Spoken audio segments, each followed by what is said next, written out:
សួស្តីអ្នកគ្នាសូមស្វាគមន៍មកកាន់រឿងថ្មីរបស់ខ្ញុំដែលមានចំណងជើងថាល្បឿននិងអគ្គិសនីរឿងនេះដែរអ្នកគ្នាគឺនិយាយអំពីបុរសម្នាក់ដែលគាត់មានធម៌ពលដែលជាប្រភេទអគ្គិសនីនិងជាល្បឿនអ្នកគ្នាអញ្ចឹងអ្នកគ្នាតោះស្ដាប់អ្នកគ្នាថាតើសាច់រឿងហ្នឹងវាយ៉ាងម៉េចដែរនឹងហើយរឿងរបស់យើងគឺចាប់ដើមដំបូងហ្នឹងគឺនៅក្នុងទីក្រុងមួយនាពេលយប់ដែលមានពន្លឺមួយដែលបានបាញ់ចុះមកខាងក្រោមហើយនៅទីតាំងពន្លឺនោះដែរគឺមានបុរសម្នាក់ដែលកំពុងតែមានរបួសហើយលុតជង្គង់ទៅនឹងដីហើយជាមួយនឹងការដកដង្ហើម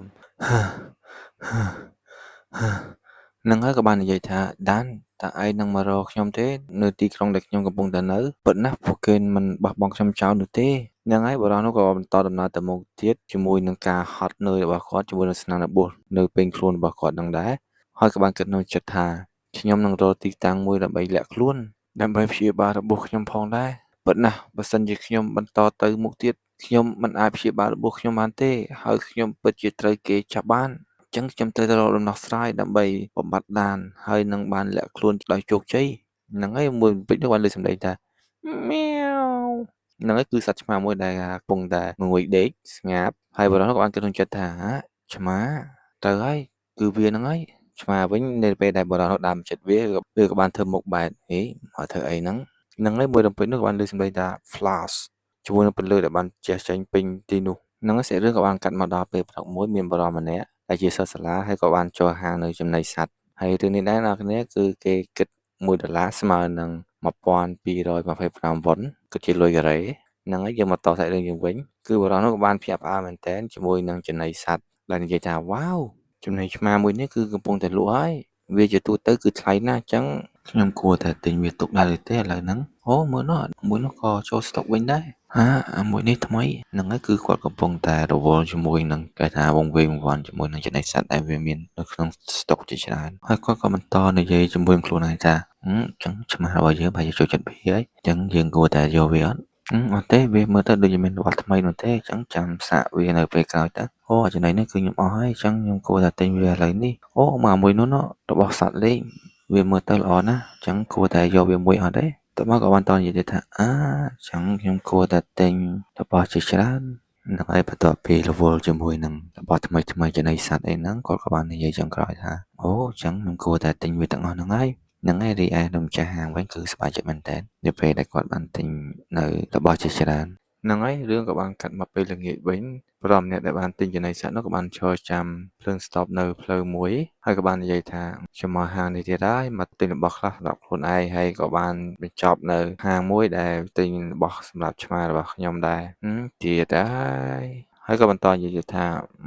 ឆ្មារបស់ខ្ញុំវានឹងចូលចិត្តរបស់ទាំងនេះហ្នឹងហើយស្រាប់តែមានក្មេងតូចមួយដែលមានកាន់បាល់លេងបាល់ហើយបាល់បានបត់ពីដៃទៅហើយម្ដាយរបស់គេនឹងកំពុងតែរវល់និយាយទូរស័ព្ទហើយក្មេងនោះក៏បានរត់ទៅយកបាល់ខ្លួននៅលើដងផ្លូវដែលមានម៉ូតូឡានចេញចូលជាច្រើនរីឯបុរសនោះក៏បាននិយាយថា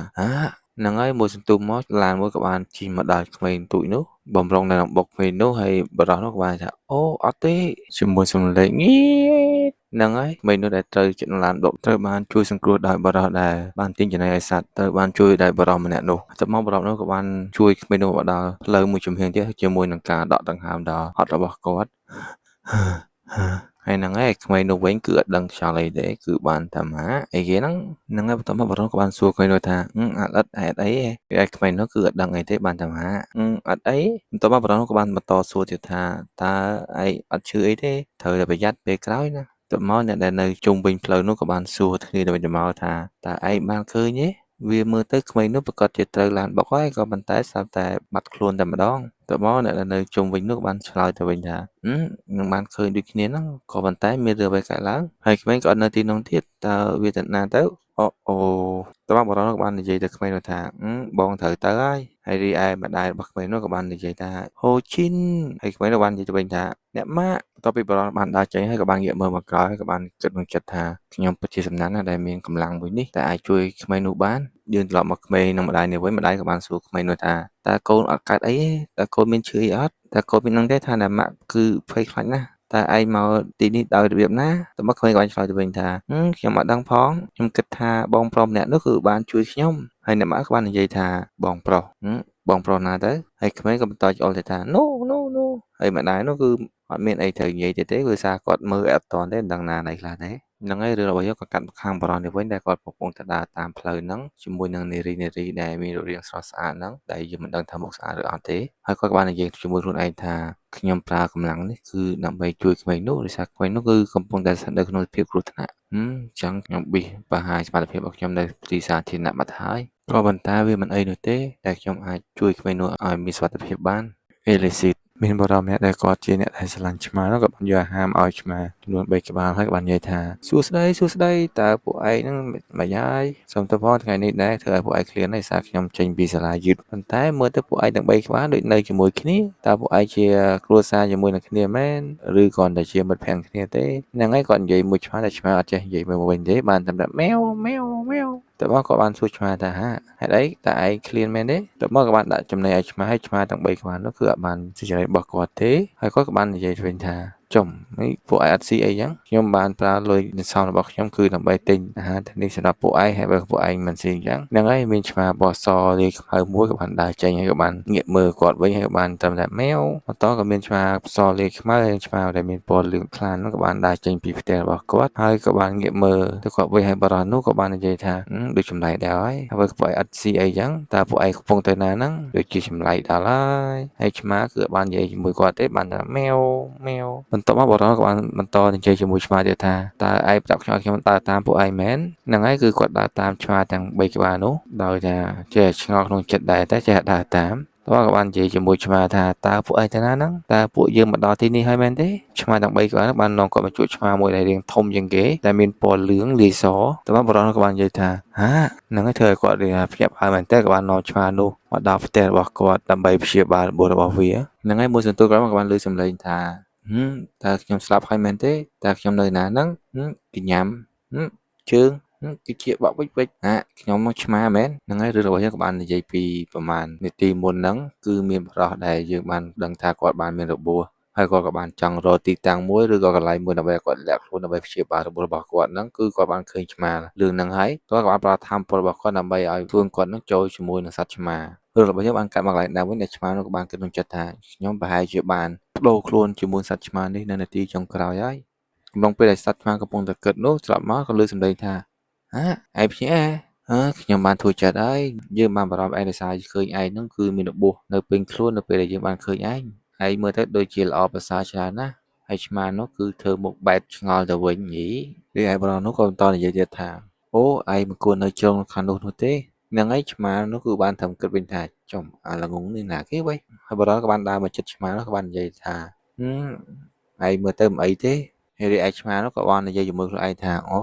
ូចឹងប្រហែលជាអាល្អិតនេះហើយដែលនាំខ្ញុំមកទីនេះនៅពេលដែលខ្ញុំកំពុងតែសន្លប់មួយសន្ទុះក្រោយមកបរិះនោះក៏បានរត់ចេញក្រៅក៏បាននិយាយថាអូចាំនៅហ្នឹងហើយរីឯឆ្មានោះវិញគឺបានតែមកឆ្ងល់ទេមួយសន្ទុះក្រោយមកបរិះនោះក៏បាននាំនៅចំណីសត្វឆ្មានិងទៅដោះគោសូមទោសផងយើងរៀងយូរតិចហើយនឹងហើយបន្តក៏បានតនិយាយជាមួយឆ្មានោះទៀតថាហេតុអ្វីឯងនៅទីនោះឯងមើលទៅដូចមានរបួសអីសោះខ្ញុំគិតថាឯងគួរតែមានរបួសសារឯងមានឈាមពិសានៅលើដងខ្លួនរបស់ឯងតើឈាមទាំងអស់នោះមកពីកន្លែងផ្សេងមែនឬក៏ឯងមានរបួសកន្លែងផ្សេងហ្នឹងហើយឬឆ្មានោះគឺធុញមែនតើសួរចេះឆ្ងល់និយាយច្រើនម៉េះងាយការបានវាឈប់បន្ទាប់មកបរិះនោះក៏បានហុចទៅដោះគោឲ្យឆ្មាក៏និយាយជាមួយឆ្មាថាឯងប្រហែលជាឃ្លានហើយអញ្ចឹងឯងឆាប់ស៊ីវាទៅដើម្បីឲ្យរបួសឯងឆាប់ជាហ្នឹងហើយឆ្មានោះវិញគឺបានតែមកឆ្ងល់ទេហុចមកទៅអី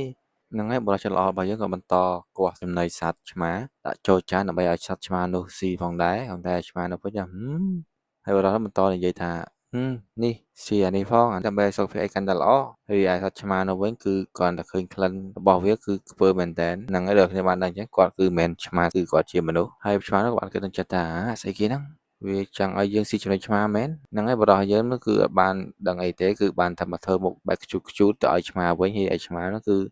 ស្អីគេហ្នឹងមួយសន្ទុះក្រោយមកឆ្មានោះក៏បានដើរទៅផឹកទឹកដោះគោហើយក៏បាននិយាយថាអាមួយនេះប្រហែលជាក្តៀងឆ្មាហើយក៏ប៉ុន្តែយើងគួរតែផឹកវាទៅដើម្បីព្យាបាលរបស់យើងកាន់តែឆាប់ជាហ្នឹងហើយកំឡុងពេលដែលកំពុងតែលិតទឹកដោះគោនោះឆ្មានោះស្រាប់តែភ្ញាក់ខ្លួនថាហ្នឹងហើយគឺបរិះចិត្តល្អរបស់យើងគឺបានចាប់លើកឆ្មានោះឡើងហើយក៏បានមើលខាងក្រោមថាចំឆ្មានេះស្អីឲ្យប្រុសហីមើលសុំមើលតិចមើលហ្នឹងហើយឆ្មានោះគឺបានធ្វើមុខបែបថាភ្ញាក់ផ្អើលមែនតើហើយបាននិយាយថាអល្ងងតើឯងមើលស្អីឆាប់ដាក់យើងចុះភ្លាមហ្នឹងហើយបរិះយើងគឺបាន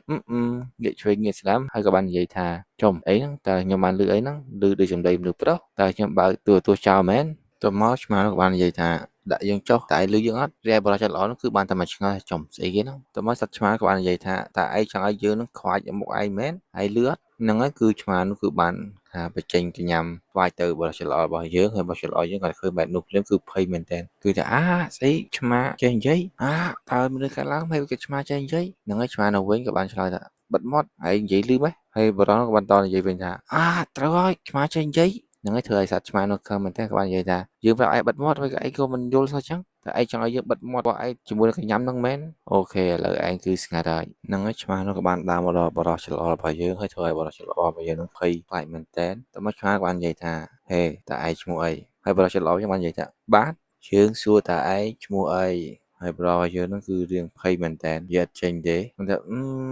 ឆ្មាយើងក៏បានខឹងហើយបាននិយាយថាយើងអត់ចូលចិត្តណាឲ្យយើងសួរសំណួរពីរដងនោះទេហ្នឹងហើយបរិសុទ្ធច្រឡរបស់យើងបាននិយាយថាជីវូសុកហ្នឹងហើយអ្នកគ្នាចឹងក៏គឺយើងបានស្គាល់ឈ្មោះរបស់ប្រុសចិត្តល្អរបស់យើងហើយគឺឈ្មោះថាជីវូសចឹងអ្នកគ្នាចាប់ពីពេលនេះទៅគឺខ្ញុំហៅឈ្មោះគាត់ថាជីវូហើយបន្ទាប់ពីស្គាល់ឈ្មោះនោះហើយសត្វឆ្មាក៏បានហៅជីវូថាអូខេជីវូយកអីនោះមកឲ្យយើងហើយជីវូរបស់យើងហ្នឹងគឺនៅភ័យឡើយទេគាត់ថាបាទហ្នឹងហើយធ្វើឲ្យសត្វឆ្មានោះខឹងមែនតើហើយបាននិយាយថាយើងបានប្រាប់ឯងហើយតែថាកុំសួរយើងពីរដងហ្នឹងហើយជីវូគឺភ័យមែនតើក៏បានរត់ទៅយកអីបាននិយាយថាបាទហ្នឹងហើយគឺគាត់បានយកអីមកក៏បានអង្គុយនៅមុខឆ្មានោះគឺសភាពមែនតើបន្ទាប់ពីបានប្រើជីវូឲ្យយកអីឲ្យខ្លួនសត្វឆ្មានោះក៏បានព្យាយាមឡើងទៅលើកៅអីរបស់ខ្លួនរីឯតួប្រុសរបស់យើងវិញគឺភ័យមែនតើបែកញើសស្រាក់ហើយឆ្មានោះដែរក៏ព្យាយាមឡើងកៅអីដោយខ្លួនឯងក៏ប៉ុន្តែដោយសាររូបរាងដ៏ទលកទលន់របស់ខ្លួននោះបន្ទាប់មកក៏បានឆ្ងល់ក៏បាននិយាយជាមួយខ្លួនឯងថាចុះដូចចម្លែកម្លេះតើវាពិបាកណាស់ទេក្នុងការឡើងលើកៅអីហ្នឹងអូខ្លួនរបស់យើងគឺដូចជាមិនស្រួលសោះខ្ញុំអាចឡើងវាបានទេរីឯជីវូដែលនៅក្បែរនោះវិញបានត្រឹមតែមើលឆាត់ឆ្មាដ៏ថតមួយដែលឡើងលើកម្មចដាជាមួយនឹងរូបរាងដ៏ទលកទលន់របស់សត្វឆ្មានោះធ្វើឲ្យជីវូបាននិយាយថាវីខ្ជូតម្លេះហ្នឹងហើយបន្ទាប់ពីបានអង្គុយបានស្រួលបួននោះមកសត្វឆ្មានោះក៏បាននិយាយទៅកាន់ជីវូថាអូខេបន្ទាប់ក៏បានបាត់កញ្ញាំរបស់ខ្លួនហើយក៏បានទួយកោអាវជីវូរបស់យើងហើយក៏បាននិយាយថាឯងត្រូវតែចាំនៅអ្វីដែលយើងនិយាយឯងមិនអាចប្រាប់នរណាម្នាក់អំពីយើងនោះទេបើសិនជាឯងប្រាប់ពួកគេយើងនឹងសម្លាប់ឯងឬអត់ហ្នឹងហើយជីវូវិញគឺភ័យមែនតើហើយបាននិយាយថាបាទលោកបាទហ្នឹងហើយជីវូក៏បាននិយាយទៅវិញថាពណ៌របស់ខ្ញុំក៏ចិត្តផ្ទុះដែរហ្នឹងហើយឆ្មានោះក៏បានទៅវិញនោះក៏បាននិយាយទៅវិញដែរសុំស្អីហ្នឹងហើយបន្ទាប់ពីនិយាយជាមួយជីវូហើយឆ្មាក៏បានកលែងឃើញខ្លួនឯងនៅក្នុងកញ្ចក់ហើយក៏បាននិយាយថាចំអាឆ្មានឹងក៏ធន់មើលទ្រូងដូចមិនមែនឆ្មាទេមើលក្បាលពោះចំស្អីគេហ្នឹងអាឆ្មាហ្នឹងវាក៏ធាត់អាហ្នឹងយើងមែនយើងគឺជាអ្នកប្រយុទ្ធ Gaiden ដ៏អស្ចារ្យតើហើយបើក៏យើងចឹងហ្នឹងហើយមួយសន្ទុះក្រោយមកគឺជីវូរបស់យើងគឺមានអារម្មណ៍ភ័យផងឆ្ងល់ផងដោយសារឆ្មានោះក៏បានដួលសន្លប់ទៅនឹងដីហ្នឹងហើយដោយសារគាត់មិនអាចទទួលយកខ្លួនឯងបានគឺអ្នកប្រយុទ្ធ Gaiden ដ៏អស្ចារ្យមួយប៉ុន្តែបែរជាសត្វឆ្មាដ៏ទលកទលន់មួយដែរអញ្ចឹងគឺក៏អត់ទទួលយកបានទេវាឯជីវូនោះវិញគឺបាននិយាយថាលោកឆ្មាក្រោកឡើងលោកឆ្មាបន្ទាប់មកជីវូក៏បានទៅបីឆ្មានោះក៏បាននិយាយថាចំកាត់អីហ្នឹងគ្រាន់តែនិយាយហើយក៏ស្លាប់បាត់ដែលលោកឆ្មានោះវិញគឺកំពុងតែនិយាយជាមួយខ្លួនឯងថាយើងគ្មានកម្លាំងក្នុងការបដូររូបរាងកាយថ្មីនេះទេចឹងយើងត្រូវតែនៅជាមួយនឹងខ្លួនប្រាណដ៏កធាត់មួយនេះទម្រាំតែយើងទៅវិញតែជីវូនោះវិញគឺថាជីវូនោះវិញគឺបានភ័យហើយក៏បានយំទៅស្ដាយឆ្មាដែលថាឆ្មាដួលសន្លប់គឺអត់ព្រមក្រោកវិញទេហើយក៏បាននិយាយថាកុំងាប់ហ្នឹងហើយឆ្មាក៏បាននិយាយវិញថាឈប់ហើយជីវូបានលើបែបនោះវិញក៏បាននិយាយថាចំឯងនៅរស់ឯងនៅរស់ទេហើយឆ្មាក៏បានឆ្លើយទៅវិញថាយើងមិនដែលស្លាប់នោះទេឥឡូវដាក់យើងចុះអូខេបន្ទាប់មកជីវូក៏បាននិយាយទៅវិញថាខ្ញុំប្រញាប់មែនគិតថាឯងស្លាប់ហើយក៏ប៉ុន្តែមិនអីទេឯងបានរស់មកវិញពិតជាគួរឲ្យរីករាយមែនហ្នឹងហើយឆ្មាក៏លើបែបនោះវិញគឺមិនចឹងយើងតែជាអ្នកស្លាប់ហើយឯងជាអ្នកដែលបារម្ភវិញហ្នឹងហើយជីវូគឺបាននិយាយវិញទេគឺបានតែមកសើចទៅវិញទេជីវូរបស់យើងគឺជាមនុស្សចិត្តល្អមែនតើអ្នកនរគ្នាគឺគាត់ថាស្រឡាញ់ឆ្មាមែនតើតោះមកបាននិយាយថាអាឡិតនេះពិតជាចម្លែកមែនបន្ទាប់ពីគេលេចមុខចេញពីជីវូនោះឆ្មាក៏បានឃើញមុខខ្លួនឯងក្នុងកញ្ចក់ហើយក៏បាននិយាយថាហើយអ្វីក៏យើងមកនៅក្នុងខ្លួនដ៏ធាត់បែបនេះមើលទៅពិតជាល្ងងមែនបន្ទាប់មកជីវូក៏បាននិយាយថាអូលោកឆ្មាហ្នឹងហើយឆ្មាក៏បាននិយាយទៅវិញថាហើយយើងថា Gaiden មកយើងឈ្មោះ Gaiden បាទលោក Gaiden ខ្ញុំមានសំណួរមួយសំណួរស្អីតើហេតុអ្វីលោកអាចនិយាយបានដូចជាមនុស្សអញ្ចឹងគ្រាន់តែលោកជាសត្វឆ្មាមួយតើហ្នឹងហើយអ្នកគ្នាមុននឹងចាប់ដើមនៅសេចក្ដីបន្ទាប់ទៀតគឺចង់មកនិយាយពីតួអង្គឈ្មោះតួអង្គរបស់យើងវិញអញ្ចឹងឆ្មាលឿងរបស់យើងនេះគឺឈ្មោះរបស់គាត់ឈ្មោះថា Gaiden ហ្នឹងហើយតោះមកតសាច់រឿងយើងវិញទៀតតមក Gaiden បានឆ្លើយទៅវិញថាយើងអាចនិយាយភាសាមនុស្សដូចឯងអញ្ចឹងពីព្រោះយើងជាមនុស្សលោកជាមនុស្សឥឡូវយើងជាសត្វឆ្មាមែនក៏ប៉ុន្តែយើងមិនមែនជាឆ្មានោះទេយើងក៏ជាមនុស្សដូចឯងនេះដែរតមកជីវូគាត់និយាយថាអញ្ចឹងលោកជាមនុស្សតើណាធ្វើឲ្យលោកខ្លាចជាសត្វឆ្មាអញ្ចឹង ហើយថ្ងៃហ្នឹងក៏បាននិយាយទៅវិញថាត្រូវហើយក៏ប៉ុន្តែវាគ្រាន់តែមួយរយៈតែប៉ុណ្ណោះចឹងបានហើយកុំចង់ដឹងរឿងច្រើនវាពិបាកបញ្យល់ណាស់ហ្នឹងហើយជីវូយើងវិញគឺលេលើហើយគឺធ្វើមុខបែបឆ្ងល់គឺថាមិនដឹងសាច់រឿងហើយបានបន្តសួរឆ្មាទៀតថាតើវាពិបាកណាស់ទៅដែលធ្វើឲ្យលោកខ្លាចជាសត្វឆ្មាអញ្ចឹងតើវាធ្វើបានដោយរបៀបណាហ្នឹងហើយខែហ្នឹងក៏បានឆ្លើយទៅវិញថាចម្លើយគឺជាសំណួរទី1គឺយើងមើលឯងនៅក្នុងវិស័យភ្នែកហើយសម្រាប់សំណួរទី2គឺយើងគិតថាវាគ្រាន់តែជាទ្រឹស្ដីតែប៉ុណ្ណោះប៉ុន្តែវាជាការពិតហ្នឹងហើយគឺធ្វើឲ្យជីវូនឹងនៅតែឆ្ងល់អញ្ចឹងសូម្បីខ្ញុំអ្នកបកស្រាយនេះខ្ញុំអត់យល់ដែរអ្នកនរគ្នាហើយបើអ្នកនរគ្នាយល់អ្នកនរគ្នាជួយខមមិនប្រាប់ខ្ញុំវិញផងអរគុណច្រើនអញ្ចឹងជីវូបានបន្តនិយាយទៀតថាខ្ញុំអត់យល់ទេបើសិនជាលោកមិនត្រូវការតើលោកខ្លាចជាឆ្មាដោយរបៀបណាហើយឆ្មាបាននិយាយទៅវិញថាឯងមិនចាំបាច់ដឹងនោះទេហើយជីវូបន្តនិយាយទៀតថាតើហេតុអ្វីបានជាលោកមានឈាមរឹបពេញខ្លួនហើយលោកបានស្លាប់ហើយឆ្មាបាននិយាយទៅវិញថាអាហ្នឹងក៏ឯងមិនចាំដឹងដែរតបមកគឺបាននិយាយទៀតទេគឺបានតែអង្គុយមើលមុខគ្នាទេតមកឆ្មាក៏ដកដង្ហើមថងបាននិយាយទៀតថាឯងនឹងយើងជួបគ្នាគឺដោយសារតែកលៈទេសៈអញ្ចឹងនេះជាអ្វីដែលឯងគួរតែដឹងឯងមិនត្រូវការដឹងរឿងផ្សេងទៀតនោះទេហ្នឹងហើយជីវូវិញគឺបានត្រឹមតែអេសក្បាលហើយក៏បាននិយាយថាអញ្ចឹងក៏បានហ្នឹងហើយបន្ទាប់ពីអង្គុយម្លក់សម្លឹងគ្នាទៅមកដូចថាបែរជាងចម្លែកបន្តិចមួយសន្ទុះក្រោយមកជីវូក៏បានហុចចំណីសត្វឆ្មាទៅឲ្យ Guidance មកក៏បាននិយាយថាលោកគួរតែស៊ីអីខ្លះទៅលោកបានស្លាប់យូរជាមួយនឹងរបួសទៀតហ្នឹងហើយ Guidance ក៏បាននិយាយថាយើងបានប្រាប់ឯងហើយថាយើងគ្រាន់តែចូលខ្លួនសត្វឆ្មានេះតែមួយរយៈតែប៉ុណ្ណោះឯងកំពុងតែប្រាប់យើងឲ្យយើងនឹងស៊ីចំណីឆ្មានឹងមែនតែឯងដឹងទេថាយើងជាមនុស្សហ្នឹងហើយជីវូក៏បានឆ្លើយទៅវិញថាលោក Guidance លោកប្រហែលជានឹងបដូរខ្លួនទៅជាមនុស្សវិញនៅថ្ងៃណាមួយក៏ប៉ុន្តែឥឡូវលោកគ្រាន់តែជាសត្វឆ្មាតែប៉ុណ្ណោះហើយវាក៏អត់ល្អដែរឲ្យឆ្មាស៊ីចំណីមនុស្សខ្ញុំមិនគិតថាលោកគួរតែស៊ីចំណីមនុស្សនោះទេជាពិសេសកំឡុងពេលដែលលោកកំពុងមានរបួសហ្នឹងហើយ Guidance ក៏បានឆ្លើយទៅវិញថាត្រូវមែនក៏ប៉ុន្តែ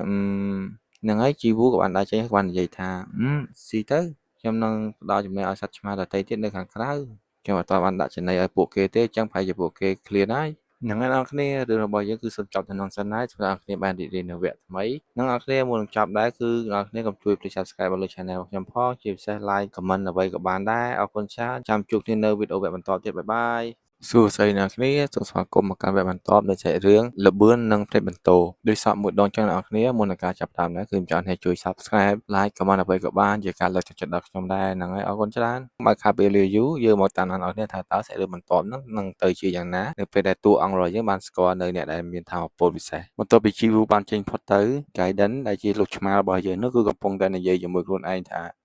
គេនិយាយត្រូវហើយយើងកំពុងតែនៅក្នុងខ្លួនសត្វឆ្មានេះយើងមិនអាចស៊ីចំណីមនុស្សបានទេកំឡុងពេលដែលយើងបានផ្លាស់ប្ដូរមកខ្លួនឆ្មាមួយនេះវាត្រឹមត្រូវណាស់ដែលយើងត្រូវស៊ីចំណីសត្វឆ្មាមួយនេះដើម្បីខ្លួនប្រាណអាឆ្មាមួយនេះអញ្ចឹងខ្ញុំត្រូវតែបង្ខំខ្លួនឯងឲ្យស៊ីអាចំណីនេះហើយដើម្បីឲ្យខ្ញុំអាចព្យាបាលរបួសរបស់ខ្ញុំឲ្យកាន់តែលឿនប៉ុន្តែខ្ញុំគឺជាអ្នកក្លាហាន Guidance ដ៏អស្ចារ្យតែឲ្យខ្ញុំស៊ីចំណីឆ្មាមិនទៅអត់ទេវាដើម្បីព្យាបាលរបួសរបស់យើងត្រូវតែស៊ីហ្នឹងហើយលោកឆ្មារបស់យើងហ្នឹងគឺគាត់ព្យាយាមថាប្រឆាំងនឹងខ្លួនឯងផងបង្ខំខ្លួនឯងផងដើ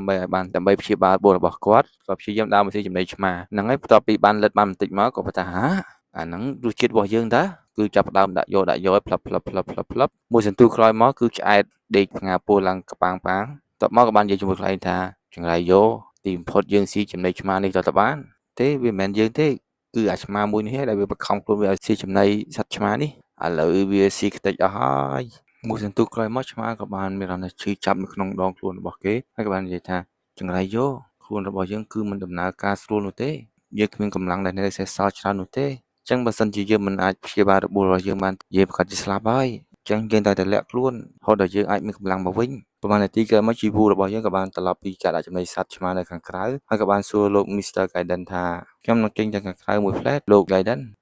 តើឯងទៅណាខ្ញុំទៅមន្ទីរពេទ្យសត្វខ្ញុំអត់មានចំណីសត្វនៅសល់ទេសម្រាប់ថ្ងៃស្អែកអញ្ចឹងខ្ញុំត្រូវតែទៅទិញវាតើឯងទៅឥឡូវហ្នឹងមែនតើលោកទៅជាមួយខ្ញុំទេហើយអ្វីជាយើង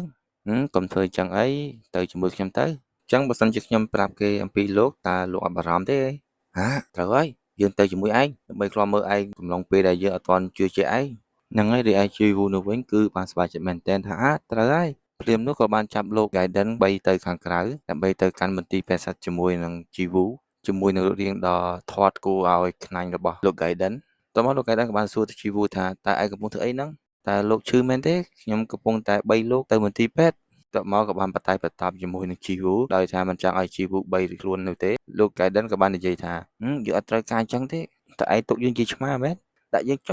ងចុះយើងគឺជាអ្នកប្រយុទ្ធ Gaiden ដ៏អស្ចារ្យ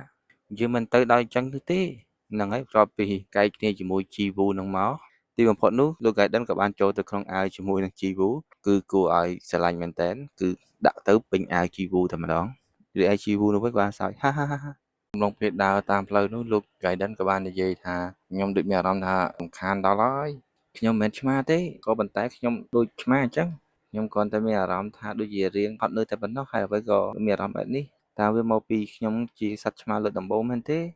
ក៏ប៉ុន្តែដូចមិនអីទេហ្នឹងហើយគឺគាត់មានអារម្មណ៍ថាងងុយដេករីឯជីវូយើងនោះវិញគឺបន្តដំណើរទៅកាន់មន្ទីរពេទ្យដោយស្ងៀមស្ងាត់ជាមួយនឹងពេលវេលាដ៏ស្ងប់ស្ងាត់ក្នុងពេលរាត្រីហ្នឹងហើយប្រហែលនាទីក្រោយមកជីវូក៏បានដើរទៅដល់មន្ទីរពេទ្យសត្វមកបាននិយាយទៅកាន់លោកគ្រូពេទ្យសត្វថា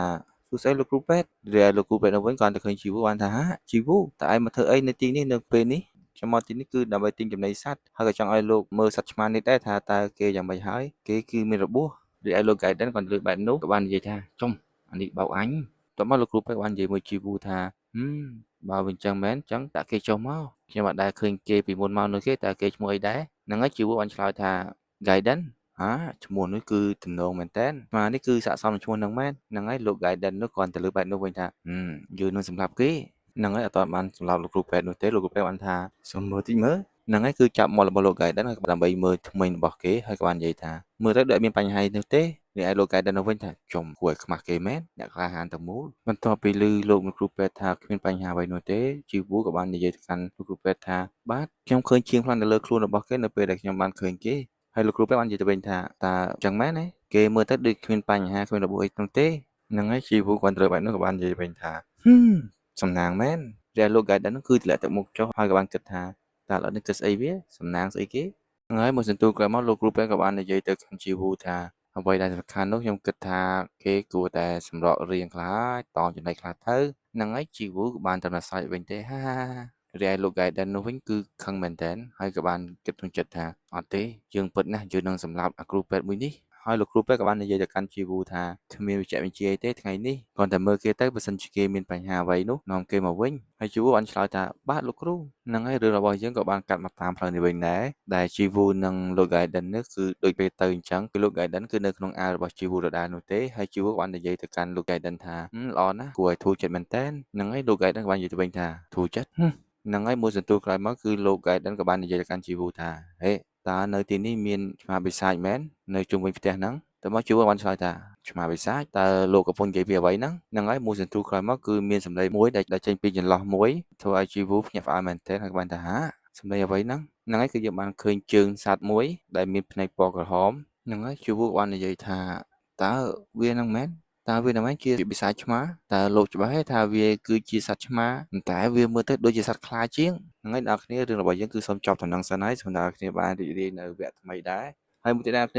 ជួយ like ជួយ comment ឬក៏ share ក៏បានដែរអ្នកគ្នាដើម្បីជាការលើកទឹកចិត្តផងដើម្បីជួយវីដេអូរបស់ខ្ញុំឲ្យបានទៅដល់អ្នកដែលគាត់ចូលចិត្តសាច់រឿងហ្នឹងដែរអ្នកគ្នាអរគុណច្រើនហើយចាំជួបគ្នានៅវីដេអូវគ្គបន្តទៀតបាយបាយនេះបើជីវបានប្រាប់លោក Gaiden ថាវាដូចជាមិនមែនឆ្មាដូចជាខ្លាក៏ប៉ុន្តែលោក Gaiden ក៏បាននិយាយឲ្យជីវវិញថាជឿខ្ញុំទៅខ្ញុំមានអារម្មណ៍ថាវាជាឆ្មាមិនមែនជាខ្លានោះទេហើយជីវវិញក៏បាននិយាយថាមើលភ្នែកវាចុះវាគួរឲ្យខ្លាចណាស់ហើយមើលទំហំរបស់វាធំដូចសត្វខ្លាអញ្ចឹងហ្នឹងហើយតទៅពីនិយាយគ្នានោះសត្វឆ្មានោះក៏បានចេញយកកូនរបស់ខ្លួនគាត់តែនិយាយគ្នាចប់ភ្លាមជីវនោះក៏បានដាក់មេប្រុយរត់បាត់ទៅហើយបានសួរលោក Gaiden ថាតើមិនទៅបើសិនជាខ្ញុំរត់ហ្នឹងហើយគឺគាត់ចាប់ដើមរត់ពេលដែលគាត់ចាប់ដើមសួរតមកលោក Gaiden ក៏បាននិយាយឲ្យជីវឯងមើលទៅលឿនជាងអ្វីដែលខ្ញុំគិតទៅទៀតហើយដឹងថាត្រូវធ្វើអីនៅក្នុងស្ថានភាពបែបនេះមើលលបឿនអាឆ្មានោះចុះវាចិត្តមកដល់យើងហើយហ្នឹងហើយគាត់និយាយចប់ភ្លាមឆ្មានោះក៏បានលោតមកខ្វាយជីវក៏ប៉ុន្តែបានទៅជីវទេគឺយូរបានគេចផុតហើយក៏បានល្អជើងទៅបុកនៅនឹងធុងសម្រាមដែលនៅក្បែរនោះហ្នឹងហើយធ្វើឲ្យជីវខ្លាចមែនតែនដែលនិយាយថាតែមកលោក Gaiden ក៏បានសួរជីវថាតើឯអត់អីទេអូខ្ញុំអត់អីទេវាគាត់តែខ្វាយទៅអាវរបស់ខ្ញុំតែប៉ុណ្ណោះអញ្ចឹងយើងត្រូវការអាវុធមួយខ្ញុំមានអាវុធមួយដែរខ្ញុំបានយកវាមកហ្នឹងហើយជីវបានដកនៅដបងមួយដែលយើងបានឃើញគឺបំរុងមកតតាំងជាមួយនឹងសត្វឆ្មាមួយនោះក៏ប៉ុន្តែអកសោអីដបងមួយនោះគឺដបងសម្រាប់សត្វឆ្មាលេងគឺមានរូបតុក្កតាមួយដែលចងជាប់ជាមួយនឹងខ្សែដើម្បីធ្វើឲ្យឆ្មាលេងធ្វើឲ្យលោក Gaiden នោះគឺថាអានឹងយកមកទៅហ្នឹងហើយរីឯឆ្មានោះវិញគឺព្យាយាមរកវាប្រហារជីវនិងលោក Gaiden តែមកលោក Gaiden បាននិយាយឲ្យជីវថាតើឯងឈួតមែនហើយបើឯងយកវាមកទីនេះតើវាធ្វើអីបានតែមកជីវបានឆ្លើយទៅវិញមានតែអាហ្នឹងនោះទេចំមើលវាណែគាត់ថាពងលេងនិយាយគ្នានោះវិញគឺធ្វើឲ្យ ឆ្មាបិសាចនោះបានបើកកញ្ញាហើយនឹងហាថ្មីដ៏មុតស្រួយរបស់ខ្លួនមករកវាប្រហារជីវូនិងលោក Mr. Cat ហើយយូបាននិយាយថាកុំមកចិត្តយើងគាត់តែនិយាយចាប់ភ្លាមជីវូក៏បានបើកភ្នែកមើលឲ្យចុះមិនក៏ស្ងាត់ល្អម៉េចហ្នឹងហើយការភាពដែលជីវូបានឃើញនោះគឺសត្វឆ្មាបិសាចនោះគឺកំពុងតែព្យាយាមដេញចាប់របស់លេងនោះគឺព្យាយាមចាប់ឆ្វេងចាប់ស្ដាំតែបើជីវូបានប្រាប់លោក Gaiden ថារត់ទៅលោក Gaiden ឆាប់រត់ទៅគាត់តែនិយាយចាប់ភ្លាមងាកទៅលោក Gaiden នោះគឺកំពុងតែព្យាយាមតាមចាប់របស់លេងនោះផងដែរទៅឲ្យជីវូនិយាយថាលោក Gaiden ហ្នឹងហើយរឿងរបស់យើងបានកាត់មកការប្រកួតមួយដែលលេសពេញថា Flash ជាមួយនឹងថាមពលរន្ទះជាមួយនោះដែរគឺលោក Gaiden ដែលកំពុងតែឈរឈ្នះលើគូប្រកួតរបស់គាត់ហើយគូប្រកួតរបស់គាត់បាននិយាយថាខ្ញុំចុះចាញ់ហើយ Gaiden បន្ទាប់មកក៏លេចសម្លេងផ្ទះដៃនៅជុំវិញខ្លួនរបស់ Gaiden នោះហើយបាននិយាយថា Gaiden ឈ្នះទៀតហើយតើគេឈ្នះប្រហែលដងហើយគេនៅតែប្រកួតហើយនៅតែបន្តឈ្នះទៀតហើយក៏មានមនុស្សជាច្រើនដែរមកនិយាយជាមួយ Gaiden ហើយប្រាប់ Gaiden ថាមក Gaiden មកចូលរួមជាមួយខ្ញុំនឹងឲ្យឯងគ្រប់គ្រងពិភពលោកទាំងមូលហ្នឹងហើយគឺមានមនុស្សជាច្រើនដែរនៅជុំវិញនោះគឺព្យាយាមអស់ទាញ Gaiden ដើម្បីឲ្យគេចូលរួមហើយនិយាយទៅសើ Gaiden ថាអូ Gaiden ដ៏អស្ចារ្យមក Gaiden មកដឹកនាំពួកយើងហើយរឿងរបស់យើងបានកាត់មកខាងដើមវិញនៅពេលដែលលោក Mr. Gaiden បានភ្ញាក់ខ្លួនរបស់គាត់ដែលគាត់ថាGaiden តើឯងកំពុងធ្វើអីហ្នឹងហើយគឺគាត់ភ្ញាក់ផ្អើលនឹងសកម្មភាពរបស់គាត់ដែលមិនស័ក្តិសមជាមួយនឹងអ្នកដែលខ្លាំងអ្នកដែលមានថាមពលដ៏អស្ចារ្យកំឡុងពេលដែលលោក Mr. Cat កំពុងភ្ញាក់ផ្អើលនឹងសកម្មភាពរបស់ខ្លួនរីឯជីវូក៏កំពុងភ្ញាក់ផ្អើលនឹងសកម្មភាពរបស់លោក Gaiden នោះឆ្មាបិសាចនោះក៏បានហក់មកចាប់បោះលេងនោះធ្វើឲ្យជីវូភ្ញាក់ផ្អើលមែនទែនរីឯលោក Gaiden នោះគឺបន្តឆ្ងល់ជាមួយខ្លួនឯងថាតើអញបានធ្វើអីហ្នឹងហើយរីឯឆ្មាបិសាចក៏បានចាប់បានរបស់លេងនោះក៏បានទាញរបស់លេងនោះចេញពីជីវូបន្ទាប់ពីបានកំទេចនៅរបស់លេងនោះដែរឆ្មាបិសាចនោះក៏បានកលែងមកមើលជីវូវិញហើយជីវូក៏បាននិយាយថាតើយើងគួរធ្វើអីទៅមួយរំពេចនេះជីវូបានភ្ញាក់ផ្អើលមែនទែនថាឆ្មាគួរឲ្យខ្លាចនោះហ្នឹងហើយឆ្មានោះប្រែជាស្លូតមកវិញតែមកជីវូក៏បាននិយាយថាវាមិនអាចនោះទេក៏ប៉ុន្តែមួយរំពេចនោះឆ្មានោះក៏បានខ្ជាក់នៅរបស់លេងនោះចេញពីមាត់របស់វាតមកក៏បានរត់មករកវាប្រហារជីវូម្ដងទៀតរីឯជីវូវិញក៏សំណាងដែរគឺបានគេចផុតរីឯលោក Mr. Gaiden នោះវិញគឺបន្តឆ្ងល់ជាមួយខ្លួនឯងដោយនិយាយថាខ្លួនប្រានឈួតឡប់តើឯងកំពុងធ្វើអីហ្នឹងហេតុអ្វីឯងបន្តធ្វើឲ្យយើងដូចមនុស្សឈួតអញ្ចឹងវាមិនមែនខ្ញុំទេហ្នឹងហើយកំឡុងពេលលោក Mr. Gaiden កំពុងតែឆ្លោះជាមួយខ្លួនឯងជីវូក៏បានចាប់លោក Gaiden នោះដើម្បីរត់ចេញពីសត្វឆ្មាបិសាចដែលឆ្មាបិសាចនៅពេលដែលវាប្រហារជីវូលោកចង្កោនោះគឺបានហក់ទៅបុកនឹងធុងសម្រាមដែលធ្វើឲ្យជីវូមានឱកាសក្នុងការរត់គេចខ្លួនហ្នឹងហើយគឺសត្វឆ្មានោះបន្ទាប់ពីបានចេញពីធុងសម្រាមនោះវិញក៏បានងាកឆ្វេងងាកស្ដាំដើម្បីរកជីវូនិងលោក Gaiden ក៏ប៉ុន្តែវាបានកលែកត្រឹមតែថាតាណាឲ្យគឺបន្តឆ្ងល់មែនតើថាចុំតាណាលឿនមិនវិញហ្នឹងហើយយើងក៏លេចមកមើលជីវូនិងលោក Gaiden នេះវិញជីវូក៏បានចាប់លោក Gaiden នោះរត់ឡើងគ្មានងាកក្រោយនោះទេរីឯលោក Gaiden នោះវិញគឺបន្តឆ្ងល់ជាមួយនឹងខ្លួនឯងហើយបើយើងអ្នកខ្លាំងមកធ្វើរឿងឈួតបែបនេះបន្ទាប់ពីជីវូនិងលោក Mr. Cat បានរត់គេចផុតពីឆ្មាបិសាចនោះជីវូនិងលោក Mr. Cat បានមកដល់នៅផ្លូវមួយដែលជាផ្លូវចោតចុះទៅខាងក្រោមទៅមកជីវូក៏បាននិយាយជាមួយនឹងលោក Gaiden ថាវាមើលទៅដូចចម្លែកដល់ហើយធំទៀតតើហេតុអ្វីក៏វាធ្វើដូច្នោះលោក Mr. Cat បានឆ្លើយទៅវិញថាយើងអត់ដឹងទេប្រហែលជាវាខឹងដោយសារវាឃ្លានហើយមើលទៅខ្ញុំដូចអត់ឃើញវាទៀតទេសង្ស័យយើងគេចផុតពីវាហើយចឹងខ្ញុំគិតថាយើងអាចសម្រាកបានហើយលោក Gaiden ក៏បានឆ្លើយទៅវិញថាប្រហែលហើយឯងអាចសម្រាកបានហើយហ្នឹងហើយឆ្លើយទាំងអារម្មណ៍គឺអត់ដឹងខ្លួនទេគឺចាប់ដើមថាហួសចិត្តនឹងខ្លួនឯងដែលនៅពេលដែលស្ថានភាពដែលកំពុងត្រូវការអ្នកប្រយុទ្ធបែរជាទៅលេងរបស់សត្វលេងទៅវិញទៅមកជីវូក៏បានសួរទៅវិញថាតើលោកមានន័យថាម៉េចពួកយើងគឺមានកម្រងរត់ចេញឲ្យឆ្ងាយប៉ុន្តែវារវល់កើតឡើងនៅពេលដែលមនុស្សផ្សេងទៀតដើរកាត់វានោះវាដូចជាយប់ហើយអញ្ចឹងប្រហែលជាគ្មាននរណាម្នាក់ដើរកាត់នោះទេអញ្ចឹងប្រហែលជាអត់អីទេក៏ប៉ុន្តែអាឆ្មានោះប្រហែលវានឹងវាប្រហារនរណាម្នាក់នៅពេលដែលវាឃើញមនុស្សវាប្រហែលជាលោតទៅផ្ទះអ្នកផ្សេងទៀតផងដែរមើលទៅតើពួកយើងគួរធ្វើម៉េចទៅខ្ញុំភ្លេចគិតពីវាបាត់ហើយមុនហ្នឹងហើយធ្វើឲ្យលោក Mr. Gaiden នោះគឺភ្ញាក់ផ្អើលមែនតើនៅពេលដែលខ្លួនឯងកំពុងតែបញ្ហាបែរជាគិតគូរដល់អ្នកដទៃអញ្ចឹងលោក Mr. Gaiden ក៏បានសួរទៅជីវូវិញថាតើឯងមានន័យថាម៉េចណោះស្រាយតែមួយគត់គឺពួកយើងត្រូវតែរត់លោកឃើញហើយថាវាលឿនប៉ុណ្ណាអញ្ចឹងមនុស្សផ្សេងទៀតប្រហែលជាត្រូវវាប្រហារហើយបើអញ្ចឹងខលទៅប៉ូលីសទៅថាម៉េចខ្ញុំអត់មានទូរស័ព្ទផងខ្ញុំទុកវានៅផ្ទះនោះគាត់ទៅលើចឹងលោក Mr. Gaiden និយាយទាំងដល់ទាំងហៅធំតាចឹងគ្មានអ្វីត្រូវធ្វើទេជំរឿនតែមួយគត់គឺឯងដើរចេញទៅជីវូគាត់លើបែបនោះក៏បានឆ្លើយទៅវិញថាខ្ញុំអាចធ្វើវាបានចឹងខ្ញុំគួរតែធ្វើវាអញ្ចឹងហើយហ្នឹងហើយធ្វើឲ្យលោក Mr. Gaiden នោះគឺខ្ញុំអាយមែនតើបានសួរទៅវិញថាតើឯងកំពុងនិយាយអ្វីហ្នឹងតើហេតុអ្វីឯងត្រូវតែពាក់ព័ន្ធនឹងរឿងហ្នឹងជីវូក៏បានឆ្លើយទៅវិញថាលោក Gaiden លោកដូចជាខ្លាចដល់ហើយក្នុងនាមជាឆ្មាមួយ Còn từ bạn lúc Mr. Cái đó là bạnឆ្លើយទៅវិញថាអញ្ចឹងតើឯងអាចធ្វើអីបានលោកអត់ឃើញទេថាវាយ៉ាងម៉េចជាពិសេសកញ្ញារបស់វានោះអូកញ្ញារបស់វាប្រហែលជាអាចកំទេចទ្វារឡានមួយបានហើយអញ្ចឹងយើងអាចទុកវានៅទីនោះបានទេឯងនិយាយកាន់តែអត់ប្រយោជន៍ទៅហើយវាមិនមែនជារឿងរបស់ឯងនោះទេជីវូវិញគាត់ទៅលើពាក្យសម្ដីរបស់លោក Mr. Gaiden ហើយក៏បានតែសម្លក់មុខលោក Mr. Gaiden ទេតែលោក Mr. Gaiden នោះវិញក៏បានគិតក្នុងចិត្តថាមើលអាក្មេងនេះវាដូចជាច្បាស់ដល់ហើយវាចង់ទៅជួយគេក៏ប៉ុន្តែខ្លួនឯងមិនដឹងថាខ្លួនឯងអាចរស់មកវិញបានឬអត់នោះទេក្មេងនេះគឺចិត្តទន់ភ្លាមៗនោះជីវូបាននិយាយទៅឲ្យលោក Mr. Gaiden ថាលោកអាចទៅទាំងមុនបានខ្ញុំនឹងរកវិធីសាស្ត្រដើម្បីទប់ស្កាត់អាឆ្មាមួយនោះហ្នឹងហើយលោក Gaiden នៅវិញគឺបានបន្តគិតទៅជីវូថាក្មេងនេះពិតជាអញ្ចឹងមែនគេមើលទៅពិតជាល្អណាស់ខ្ញុំអត់ដឹងទេថាហេតុអ្វីបានជាគេបែបនេះក៏ប៉ុន្តែខ្ញុំមិនអាចចេញពីគេដោយបែបនេះនោះទេនៅបន្ទាប់ពីនិយាយហើយលោក Mr. Gaiden ក៏បានធ្វើមុខបែបឆ្ងល់ផងហើយរៀងហួសចិត្តតិចផងហើយក៏បាននិយាយទៅជីវូថាអូខេចិនជាឯងចង់ទៅហើយចង់យើងនឹងជួយឯងតើមកជីវូក៏ទៅបែបនោះក៏បាននិយាយថាម៉េចបន្ទាប់មក Mr. Gaiden ក៏បានលោតចេញពីដៃជីវូហើយក៏បាននិយាយថាយើងឲ្យកម្លាំងខ្លះទៅឯងដើម្បីឲ្យឯងប្រយុទ្ធជាមួយអាឆ្មានោះចឹងឯងអាចកម្ចាត់អាឆ្មានោះបានហើយគាត់ទៅលើបែបនោះជីវូបាននិយាយតែខ្ញុំផ្អើលថាពិតមែនទេលោកអាចធ្វើវាបានទេកុំអរពេកវាគ្រាន់តែមានឥទ្ធិពលរយៈពេលខ្លីតែប៉ុណ្ណោះអញ្ចឹងកុំខ្ជះខ្ជាយវាសោះតែឯងស្ដាប់ទេបន្ទាបខ្លួនរបស់ឯងឲ្យត្រូវជាមួយនឹងយើងមកហ្នឹងហើយជីវបានលើបឯនោះភ្លាមគឺបានស្វាចុះពីខាងលើមកដល់ខាងក្រោមដើម្បីឲ្យមានភាពស្មើគ្នាជាមួយនឹងលោក Mr. Gaiden ហើយក៏បាននិយាយថាបាទតោះមកលោក Mr. Gaiden ក៏បានលើកដៃរបស់ខ្លួនទៅប៉ះក្បាលជីវូវាឯជីវូនោះវិញគឺបានតែមកឆ្ងល់ថាចំធ្វើអីហ្នឹងហើយមួយសន្ទុះក្រោយមកគឺជីវូបានភ្ញាក់ផ្អើលមែនទែនថា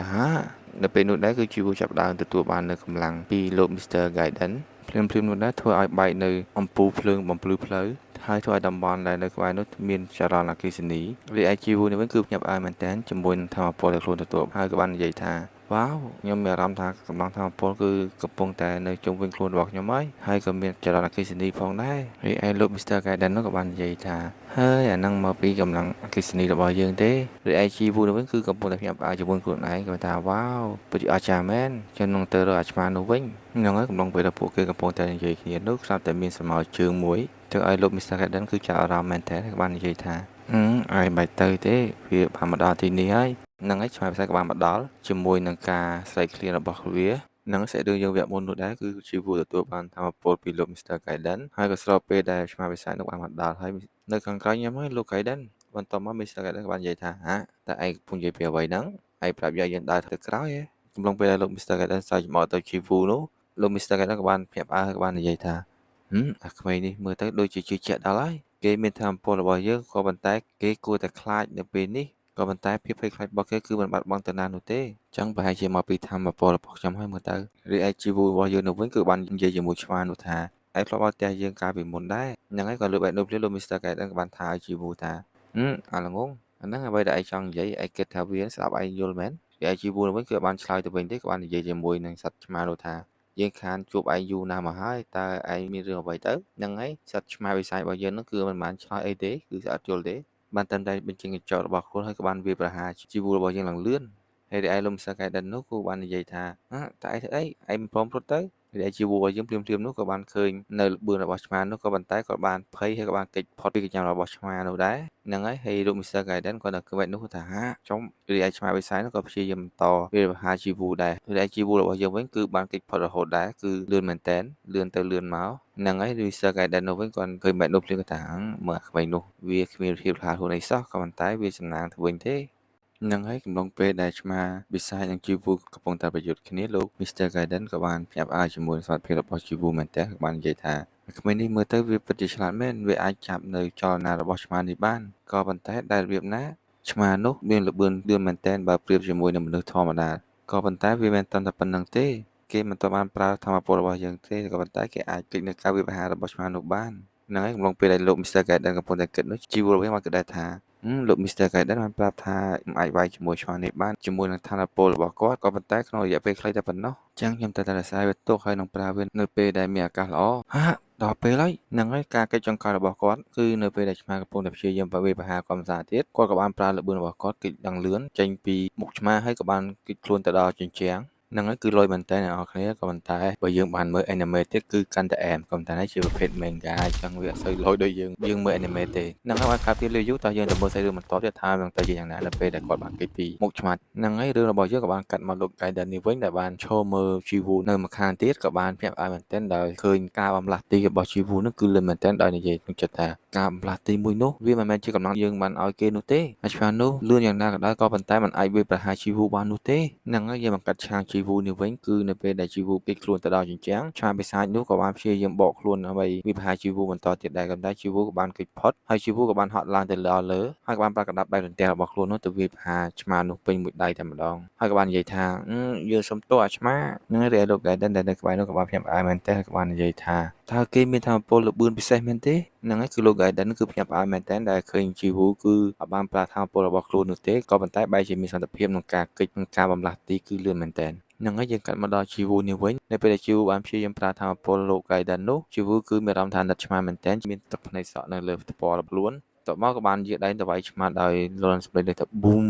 ជាមួយនឹងភ្នែកបន្ទោនៃអគ្គិសនីនៅជុំវិញនោះហ្នឹងហើយជាចុងក្រោយនោះគឺឆ្មាបិសាចបានដេកដួលនៅនឹងដីហើយជីវូនោះវិញគឺបានទាំងហក់ជាមួយនឹងការហត់នឿយរបស់ខ្លួនដោយដកដង្ហើមហើយលោកឯងក៏បានដើរមកដល់ហើយក៏បានសួរទៅកាន់ជីវូថាឯងមើលទៅដូចជាមានទំនុកចិត្តណាស់នឹងការប្រយុទ្ធមួយនេះតើនេះមកពីឯងមានថាមពលមែនទេរីឯជីវូនោះវិញគឺបានឆ្លើយទៅវិញទេគឺបានតែម្សាច់ហើយក៏បានសួរទៅលោក Gaiden ថាតើអាឆ្មានឹងឆ្លើយនៅទេវាមិនទាន់ស្លាប់ទេវាគ្រាន់តែស្លាប់តែប៉ុណ្ណោះហ្នឹងហើយយើងមើលឆ្មាបិសាចរបស់យើងនៅពេលដែលស្លាប់នោះគឺខ្ជូតមែនតើឡើងខ្ជូតតែម្ដងហ្នឹងហើយជីវូបានទៅនិយាយឲ្យ Mr. Gaiden ថាហ្នឹងហើយនឹងមកពីលោកគេឲ្យលោក Gaiden គាត់លើបែបនោះក៏មិនបានខឹងអ្វីនោះទេគាត់និយាយទៅកាន់ជីវូវិញថាយើងគ្មានពេលច្រើនទេយើងបានកើតសម្ដីនៅរ៉ុកែតមួយហើយអញ្ចឹងមនុស្សនឹងមកទីនេះហើយជីវូបាននិយាយវិញថាអូត្រូវហើយរឿងរបស់យើងបានកាត់មកទីតាំងមួយថ្មីទៀតដែលជាអគារខ្ពស់មួយដែលមានអង្គតែនៅទីនោះហើយក៏មានបរិបម្នាក់ដែលពាក់អាវក្រស្រីស្អាតមែនទែនជាមួយនឹងដៃកាន់ទូរស័ព្ទហើយក៏បាននិយាយថា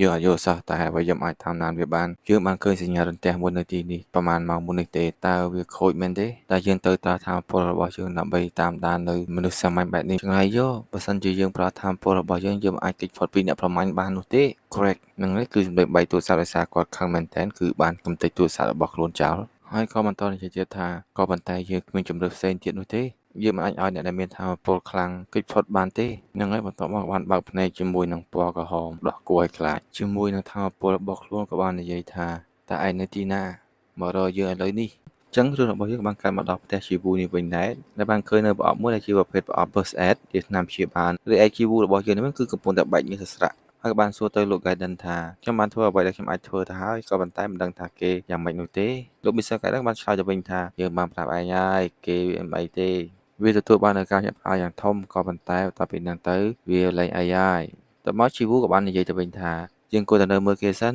ហើយវាល្អបើសិនជាយើងយកគេទៅពេទ្យសត្វនោះវិញតមកលោក Gaiden ក៏បានឆ្លើយទៅវិញថាតែយើងបានប្រាប់ឯងថាម៉េចវាប្រហែលជាមិនទាន់មានកម្លាំងគ្រប់គ្រាន់ទេក្នុងការផ្លាស់ប្ដូរទៅជាបិសាចម្ដងទៀតតែឯងនឹងធ្វើវិញនៅពេលដែលវាត្រឡប់ទៅជាបិសាចវិញនៅពេលដែលវាទទួលបានការព្យាបាលនៅឯមន្ទីរពេទ្យឬឯជីវបានឆ្លើយទាំងបារម្ភទៅវិញថាខ្ញុំដឹងក៏ប៉ុន្តែខ្ញុំនៅតែបារម្ភវាអញ្ចឹងគាត់ទៅលើកបែបនោះភ្លាមលោក Gaiden ក៏បានឆ្លើយទាំងធុញទៅវិញដែរអើយវាមិនអីទេឈប់រអ៊ូទៅវាឆាប់ព្យាវិញនោះទេឯងមិនអាចធ្វើអ្វីបាននោះទេបើសិនជាមានរឿងអ្វីកើតឡើងនោះជីវបានត្រឡប់ឆ្លើយទៅវិញថាបាទលោកហើយលោក Gaiden នោះគឺបន្តឆ្ងល់ទៅលើសត្វឆ្មានោះថាតើមានអ្វីកើតឡើងដែលធ្វើឲ្យឆ្មានោះវាផ្លាស់ប្ដូរទៅជាឆ្មាបិសាចមើលទៅមិនមែនមកពីកម្លាំងវាដែលវាធំធាត់នោះទេក៏ប៉ុន្តែកម្លាំងរបស់វាក៏វាចម្លែកណាស់ដែរហើយវាក៏មិនស័ក្តិសមទៅនឹងសត្វឆ្មាទូទៅដែលមានកម្លាំងបែបនេះនោះទេវាដូចជាត្រូវបាននរណាម្នាក់ធ្វើអីដាក់វាកំឡុងពេលដែលគិតនោះក៏បានលើសំឡេងថាសុំទោសលោក Gaiden ហ្នឹងហើយគឺសម្លេងរបស់ Chiwu ដែលនិយាយទាំងស្ទាក់ស្ទើរទៅកាន់លោក Gaiden ថាខ្ញុំអាឡ័យតែរវល់ព្យាបាលឆ្មានោះខ្ញុំភ្លេចសួរអីទៅមកជីវូនិយាយទាំងស្ទាក់ស្ទើរទៅទៀតថាខ្ញុំមិនដឹងថាវាយល់យ៉ាងម៉េចទេខ្ញុំដូចអត់ច្បាស់សោះមិនដឹងថានិយាយម៉េចផងហ្នឹងហើយលោក Gaiden ក៏បានគិតក្នុងចិត្តថា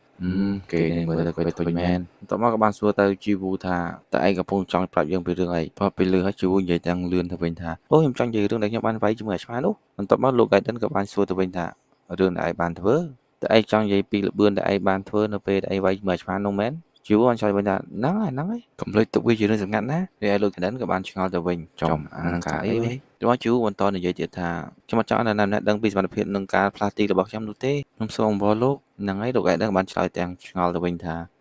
អាក្មេងតើឯងកំពុងគិតអីហ្នឹងតើឯងគិតថាយើងជានរណាឯងគិតថាយើងដើរប្រាប់គេអំពីសមត្ថភាពពិសេសរបស់យើងមែនគន្ទលឹះបែបនោះជ្រាមជីវបានឆ្លើយបានសួរទៅវិញថាសមត្ថភាពពិសេសអីគេហ្នឹងលោកឯណាក៏បាននិយាយទៅវិញថាអូចាប់បាត់ហើយឯងដឹងថាវាជាអ្វីផងសូម្បីតែវានៅជាមួយឯងក៏ដោយហើយជីវបាននិយាយទៅវិញថាអូខ្ញុំមានមែនអូត្រូវហើយយើងតន់ហើយពិតឯងដឹងថាឯងមានសមត្ថភាពពិសេសនោះទេហើយបន្ទាប់ពីដកដង្ហើមធំហើយលោកឯណាក៏បន្តបញ្យល់ជីវថ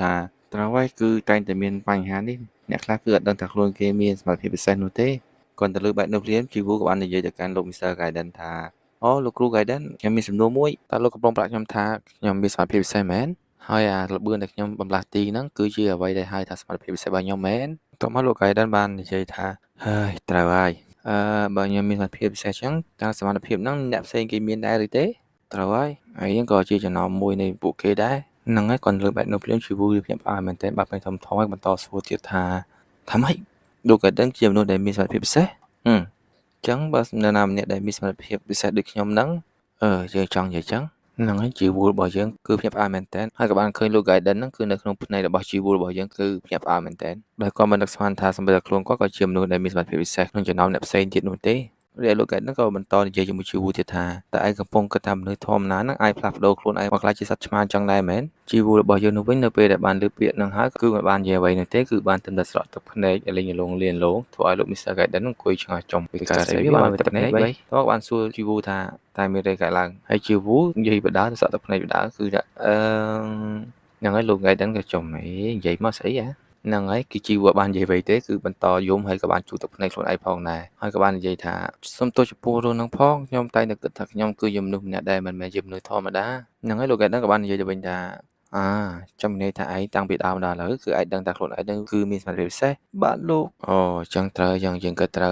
ហើយបើសិនជានរណាម្នាក់ដែលព្យាយាមរស់នៅជាមួយនឹងជីវិតប្រចាំថ្ងៃរបស់គេតែមិនដឹងថាអ្វីទៅជាអ្នកដែលមានសមត្ថភាពពិសេសនោះចឹងវាមិនងាយនោះទេទៅមកជីវក៏បន្តឆ្លើយទៅវិញថាត្រូវហើយទោះបីជាម្ដាយរបស់ខ្ញុំក៏បានប្រាប់ខ្ញុំថាកុំឲ្យខ្ញុំប្រើសមត្ថភាពពិសេសសោះបន្ទាប់ពីដឹងថាខ្ញុំមានវានោះប៉ុន្តែនៅពេលដែលខ្ញុំនៅទូចនោះខ្ញុំច្រឡំឲ្យប្រើវាដល់ចៃដន្យហើយខ្ញុំមិនដែលបំភ្លេចវាបាននោះទេនៅពេលដែលមិត្តភក្តិរបស់ខ្ញុំបានឃើញខ្ញុំប្រើវានោះពួកគេបានហៅខ្ញុំថាជាបិសាចបន្ទាប់ពីរឿងនោះបានកើតឡើងហើយទើបខ្ញុំលាក់សមត្ថភាពរបស់ខ្ញុំមកដល់សប្តាហ៍ថ្ងៃនេះហ្នឹងហើយជីវរបស់យើងគឺបន្តនិយាយរឿងអតីតកាលរបស់ខ្លួននៅក្រោមពន្លឺអំពូលភ្លើងទៅលោក Gaiden ថាចំពោះតែរឿងនេះហើយដែលធ្វើឲ្យខ្ញុំតែងតែខ្លាចហើយខ្ញុំមិនដែលប្រាប់វាទៅម្ដាយរបស់ខ្ញុំនោះទេដោយសារខ្ញុំខ្លាចគាត់បារម្ភតើខ្ញុំមានជំងឺមែនទេតើមាននរណាម្នាក់ដឹងពីវាមែនទេចឹងបើសិនជាមាននរណាម្នាក់ដែលបានដឹងវាអំពីខ្ញុំនោះតើពួកគេនឹងចាប់ខ្ញុំនោះទេតើពួកគេនឹងធ្វើអ្វីមកលើខ្ញុំហ្នឹងហើយតើទទួលប្រុសយើងនិយាយបានយើងដឹងថាការមានសមត្ថភាពពិសេសហ្នឹងគឺធ្វើឲ្យគាត់ពិតជាភ័យខ្លាចមែនតែនគួរអាណិតមែនតែនហើយលោក Gaiden ហ្នឹងគឺបាននិយាយអ្វីនេះទេគឺភាំងហើយរីឯជួររបស់យើងគឺបន្តនិយាយតាមទឹកភ្នែកទៀតថាប៉ុន្តែបើដឹងថាមានអ្នកផ្សេងទៀតនោះមិនមែនមានតែត្រឹមតែលោក Gaiden នោះទេជាមួយសមត្ថភាពពិសេសគឺវាធ្វើឲ្យខ្ញុំកាន់តែមានទឹកភ្នែកហ្នឹងហើយលោក Gaiden នៅពេលដែលស្ដាប់ឮចុងក្រោយនេះគឺរៀងឆេញតិចហើយក៏បាននិយាយថាហើយចឹងយើងធូរចិត្តតិចហើយជប់បារម្ភហើយហ្នឹងហើយរីឯជួរនោះវិញគឺបន្តយំហើយក៏ជូតទឹកភ្នែកហ៊ីហ៊ីហ៊ីហ៊ីហ៊ីមួយទទួលក្រោយមកក៏បានសួរលោក Gaiden ថាអូលោក Gaidenខ្ញុំមានសំណួរទូចមួយដែលចង់សួរលោកតើលោកអាចបរៀនខ្ញុំពីសមត្ថភាពពិសេសនោះបានទេហ្នឹងលោក Gaiden ក៏បាននិយាយទៅវិញថ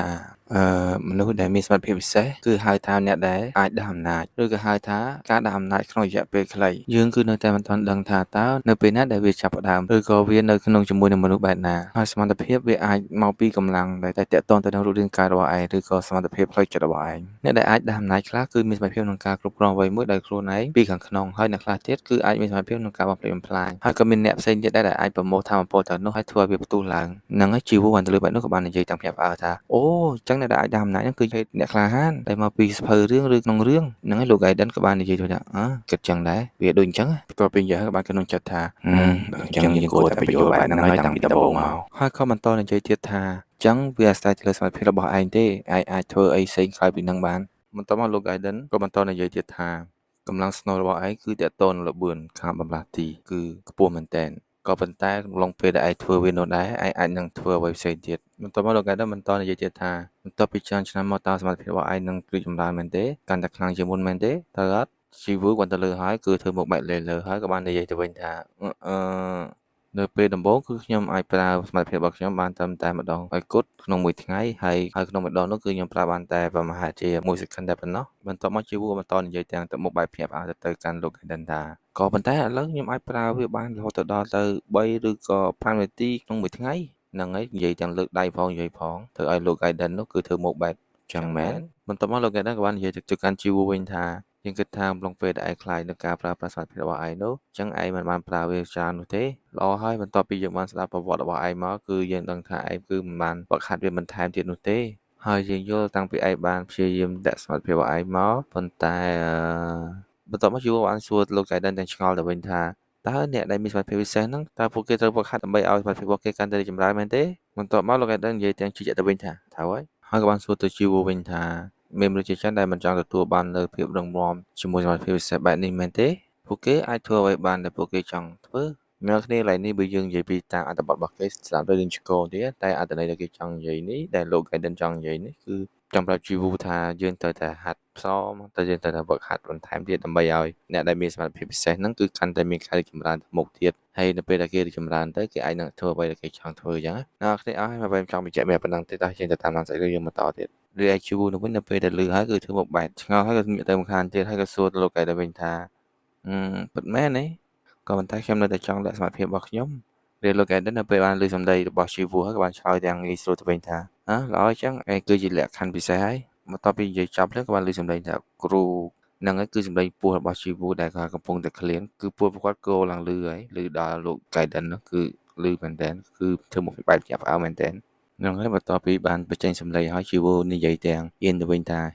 សុំទោសពីរឿងហ្នឹងផងខ្ញុំអត់ទាន់បានញ៉ាំអីទេបន្ទាប់ពីអាហារពេលល្ងាចហើយហ្នឹងហើយលោក Guidance នោះគឺខឹងមែនតើធ្វើមកបាត់ខឹងមែនតើនិយាយថា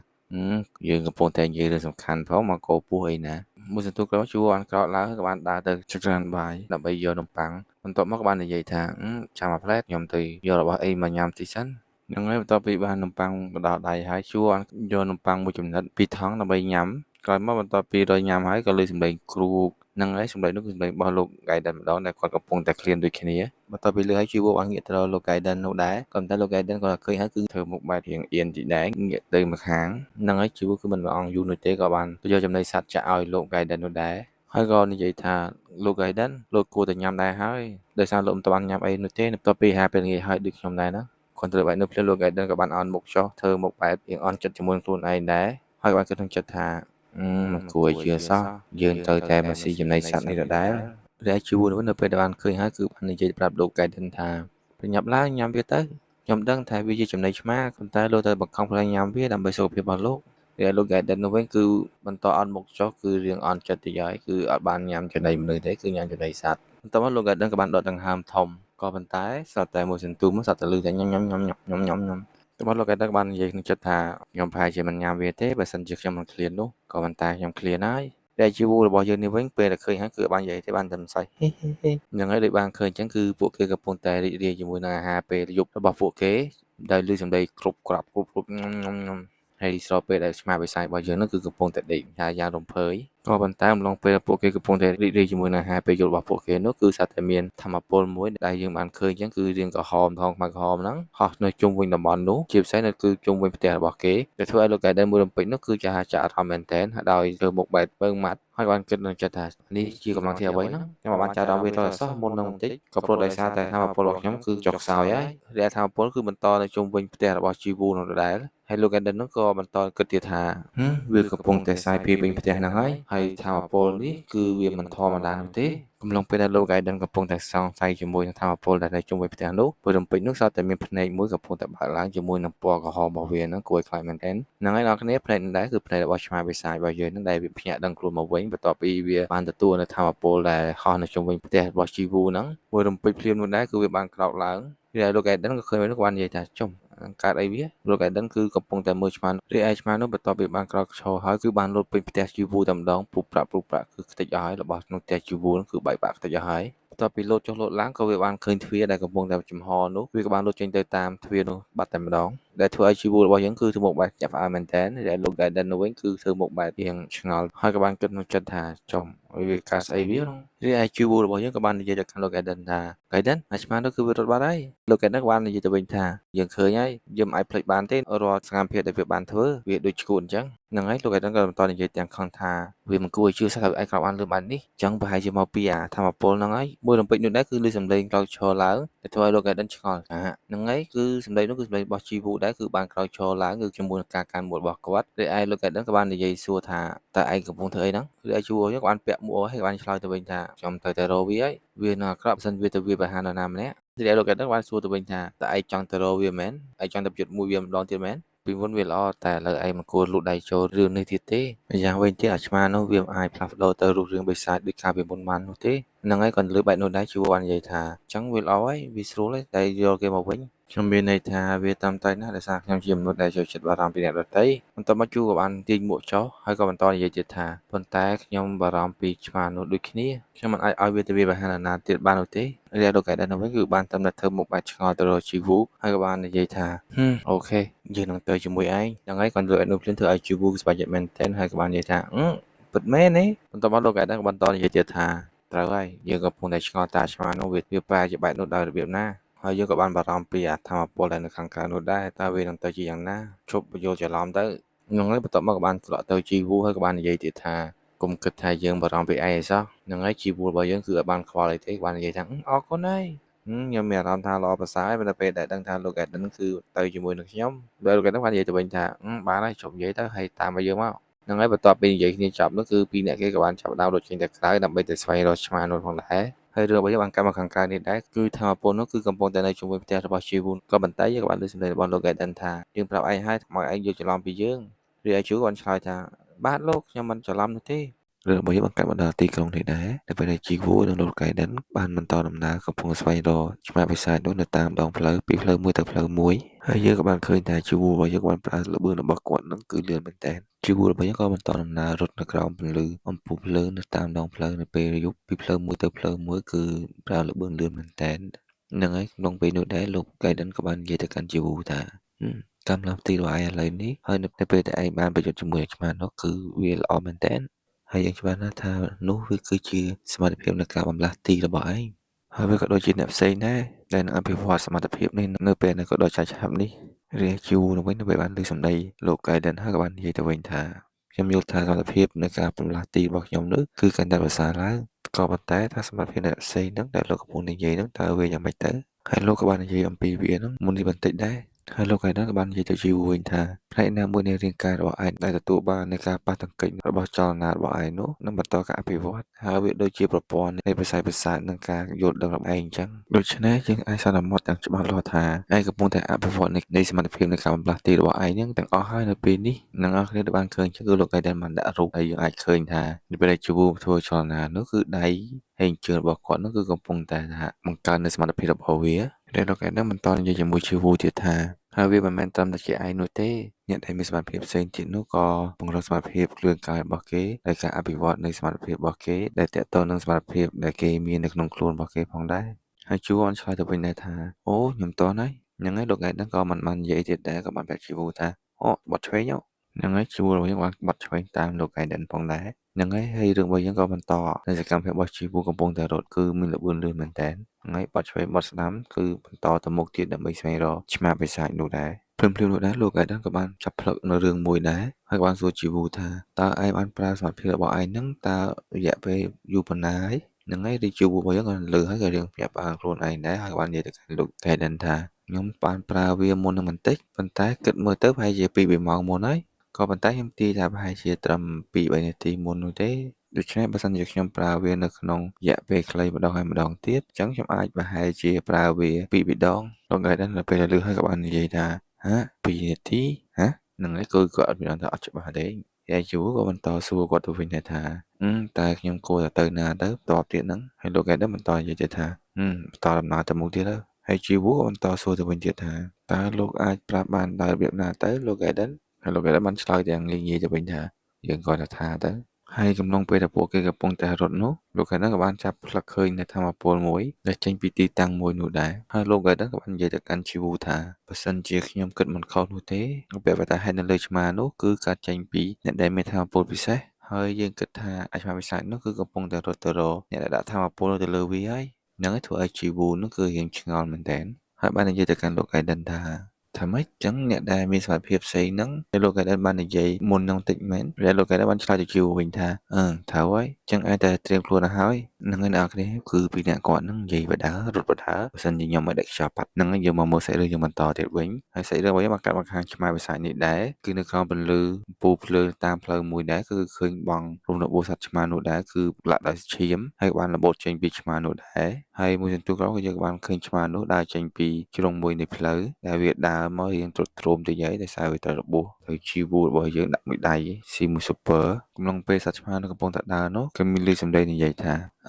វាគឺជាឯងឃើញឯងដើរមកទីនេះបន្ទាប់ពីបានឮនៅនៃការបញ្ជារបស់យើងហ្នឹងហើយរឿងរបស់យើងបានបង្ហាញនៅតួអង្គថ្មីមួយទៀតដែរដែលគេមិនតាន់បង្ហាញមុខទេគឺចេញស្រមោលខ្មៅខ្មាក់ហើយមើលនោះក៏បាននិយាយទៅកាន់ឆ្មានោះថាយើងឆ្ងល់ហើយតែមានរឿងអ្វីកើតឡើងទៅឯងមើលទៅគឺមិនដូចពីមុននោះទេដែលវាខុសពីការរំពឹងទុករបស់យើងហើយមើលទៅឯងនឹងគឺមិនអាចឈរបាននោះទេឯងមើលទៅគឺមិនអាចគេចផុតពីទ្រង់ពិសេសបាននោះទេបើសិនជាឯងស្ថិតនៅក្នុងស្ថានភាពបែបនេះរីឯឆ្មាបិសាចនោះដែរគឺបានតែបបផ្នែកធំធំដែលយើងមិនដឹងថាក្នុងចិត្តឬក៏វាចង់និយាយអ្វីនោះទេហើយរំពេចនោះដែរក៏ចេញវិញ្ញាណនៅភ្នែកមួយគឺភ្នែកឆ្មាបិសាចដែលវាសម័យទៅដល់ទីតាំងមួយដែលឆ្មាបិសាចនោះកំពុងតែស្ថិតនៅគឺនៅក្នុងទ្រង់ដែលមានបរិសម្នាក់បានសម្លឹងមើលវាដែលធ្វើឲ្យវាភ័យខ្លាចមែនទែនហើយបរិសនោះដែរដែលយើងបានឃើញដែលចាប់ឆ្មានៅក្នុងទ្រង់នោះគឺបង្ហាញរូបពិតរបស់ខ្លួននៅក្នុងបច្ចុប្បន្នភាពរបស់គាត់ដែលគាត់កំពុងតែមើលឆ្មាបិសាចនោះនៅក្នុងស្ថានភាពមានរបួសហ្នឹងហើយបរិសដែរគឺរៀងចាស់តិចហើយមុខរៀងចាស់តិចហើយតែសក់លយហ្នឹងហើយអ្នកគ្នារឿងនេះដែរគឺសូមចប់ទៅក្នុងសារអ្នកគ្នា admin អត់សួរខ្លួនទេគឺផ្ដាសាយហើយឡងពេលដែលចុះខែត្រជាក់នេះគឺផ្ដាសាយយើងញឹកតិចហើយជាប់រហូតហ្នឹងអ្នកគ្នាសូមអ្នកគ្នាបានរីករាយនៅវគ្គថ្មីនៃសាច់រឿងរបស់យើងដែរហើយចាំជួបគ្នានៅវីដេអូវគ្គបន្តទៀតដែរអរគុណច្រើនបាយបាយ